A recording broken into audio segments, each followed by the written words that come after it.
देखिए अपवर्तन क्या है?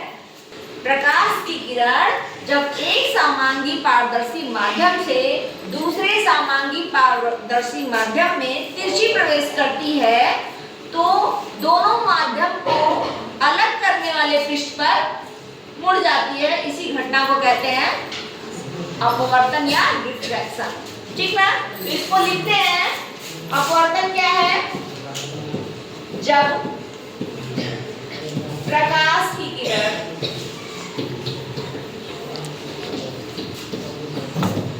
एक समांगी पारदर्शी माध्यम से दूसरे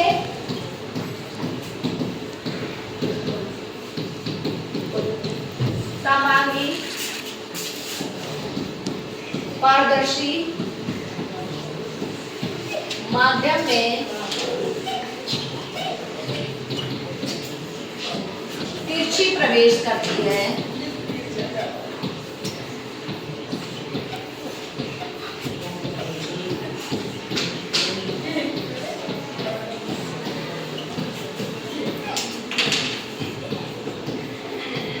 तो दोनों माध्यम को अलग करने वाले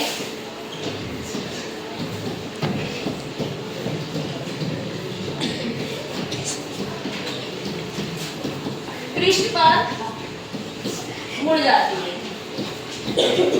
यही है अपवर्तन। ठीक ना? इसे ही अपवर्तन या रिफ्लेक्शन कहते हैं। अब देखिए, जैसे हम दो माध्यम ले रहे हैं, इसे समझिए प्रयोग के द्वारा। ये हो गया कांच का एक गुटका। ठीक ना? ये एक माध्यम है। ये क्या है? कांच का गुटका। ये एक माध्यम हो गया। ये सघन माध्यम है। कैसा है? कांच है। ये कैसा माध्यम हो गया? सघन। और दूसरा माध्यम है वायु, जो कैसा माध्यम है? विरल। अब देखिए, प्रकाश की एक किरण आई, तिरछी प्रवेश की। ठीक ना? और एक काल्पनिक अभिलंब मान लेते हैं। मान लिया इसका नाम रख दिए एन डैश और इसका नाम रख दिए एन है।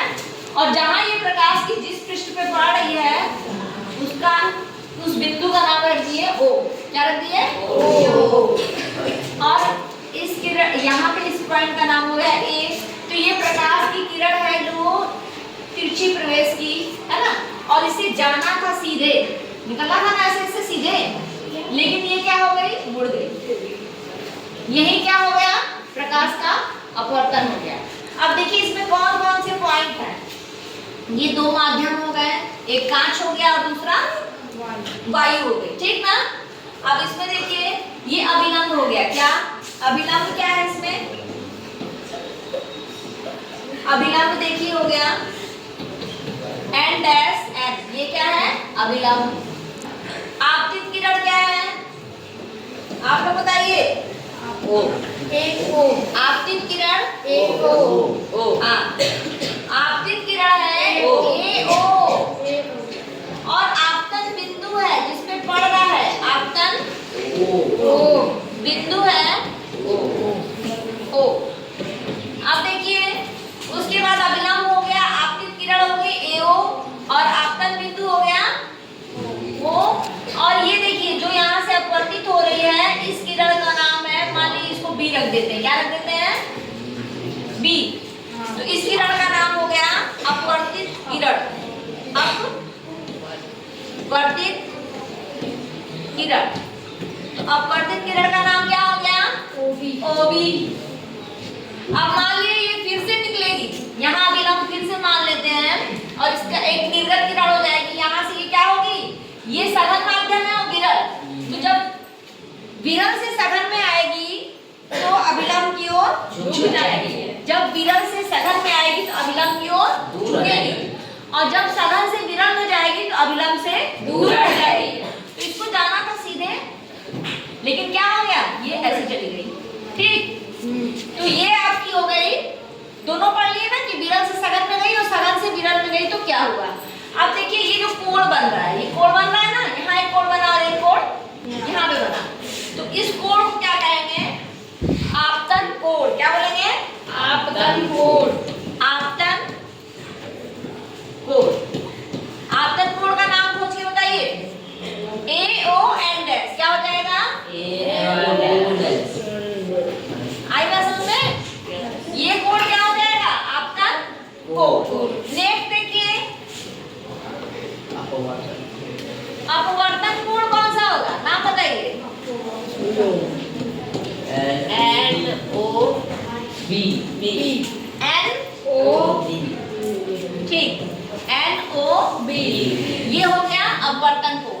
तो आप लोग जब परावर्तन कोण पढ़े थे तो क्या होता था, दोनों कोण बराबर होते थे, आपतन और परावर्तन कोण बराबर होते थे, लेकिन इसमें बराबर नहीं होगा, उनका कोई निश्चित अनुपात होगा। किसका, आपतन कोण और अपवर्तन कोण का एक निश्चित अनुपात होगा। इसमें क्या क्या समझे कि जब प्रकाश की किरण एक समांगी पारदर्शी माध्यम से दूसरे समांगी पारदर्शी माध्यम में तिरछी प्रवेश करती है तो दोनों माध्यम को अलग करने वाले पृष्ठ पर मुड़ जाती है, इसे ही अपवर्तन कहते हैं। और इसमें दो माध्यम की आवश्यकता होती है, दो तरह के, चाहे वो वायु जल भी ले सकते हो, यानी हवा और पानी भी ले सकते हो, और वायु और कांच भी ले सकते हो। दो तरह का माध्यम होना चाहिए, दोनों पारदर्शी होना चाहिए। परावर्तन में क्या होता था, पारदर्शी नहीं होता था, और क्या होता था, इसमें एक और कलई उंगली या पेट रोट रहता था, तो ऐसे पड़ती थी पारदर्शी माध्यम में, तो इसका क्या हो जाता था, परावर्तन हो जाता था। लेकिन इसमें क्या होना चाहिए, पारदर्शी। तो देखिए प्रकाश की किरण सामान्य पारदर्शी माध्यम होना चाहिए। कैसा होना चाहिए, पारदर्शी। दो माध्यम होना चाहिए, और किरण कैसे प्रवेश करनी चाहिए, तिरछी। अब देखिए आप लोग देखे होंगे कि अगर कोई शीशे की ग्लास है और उसमें चम्मच ऐसे डाल देंगे तो दिखना चाहिए चम्मच ऐसे, लेकिन दिखेगा कैसे, थोड़ा सा टेढ़ा हो जाएगा, लेकिन टूट गया है यहाँ से, समझ गए ना। इसको आप घर पे भी कर सकते हैं, यहाँ पे भी हम लोग कल करेंगे, ठीक ना। तो ये एक अपवर्तन हो गया। तारों का टिमटिमाना, तारे जो है टिम टिम टिम टिम करते हैं, वो अपवर्तन के कारण करते हैं, समझ में आई बात। ऐसे बहुत सी, इसमें पेंसिल भी डाल देंगे तो क्या दिखेगी, टेढ़ी दिखेगी। उसके बाद जो मछली होती है वो जितनी नीचे होती है उससे थोड़ी सी ऊपर दिखती है। इसके अलावा अगर शीशे जो बर्तन में, पारदर्शी बर्तन में, ग्लास में आप एक सिक्का डाल देंगे तो वो भी आपको सिक्का जो है तल में रहेगा, लेकिन क्या दिखेगा, थोड़ा सा उठा हुआ दिखेगा, टेढ़ा नहीं दिखेगा, थोड़ा सा उठा हुआ दिखेगा। तो यही